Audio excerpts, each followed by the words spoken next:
যদি function of x plus 1/x সমান x cube plus 1/x cube হয় তবে f(x) সমান কত হবে? এর জন্য অঙ্ক থাকলে পারে এই ফাংশনের ভেতরে যেটা আছে x plus 1/x f x plus 1/x, তাহলে এই x cube plus 1/x cube এই জিনিসটাকে এই আকারে আনতে হবে। বুঝা গেল? ক্লিয়ার হয়েছে? তাহলে অ্যাকচুয়ালি দাঁড়ালো কত?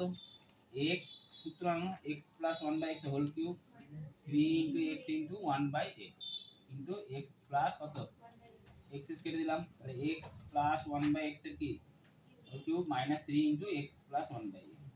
তাহলে অ্যাকচুয়ালি দেখো f x প্লাস 1/x মানে কি দাঁড়ালো? এটার হোল কিউব, দেখো এটা যেটা দেওয়া আছে তার হোল কিউব মাইনাস 3 এইটা, তাই না? আর অঙ্ক বের করতে বলেছে কার? Function of x। তাহলে এখন x প্লাস 1/x এর জায়গায় কাকে বসাবো? x বসাবো। তাহলে উত্তর হবে কত? Cube x cube minus 3x। Option আছে না, অপশন নাম্বার 4 ডি। এবার যদি f y হতো তাহলে কত অ্যানসার হতো? y cube minus 3y।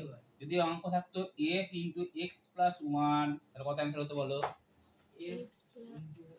বলো f into x plus 1 equal to x plus 1 whole cube x plus 1 whole cube minus 3 into x plus 1 বুঝতে পারলে?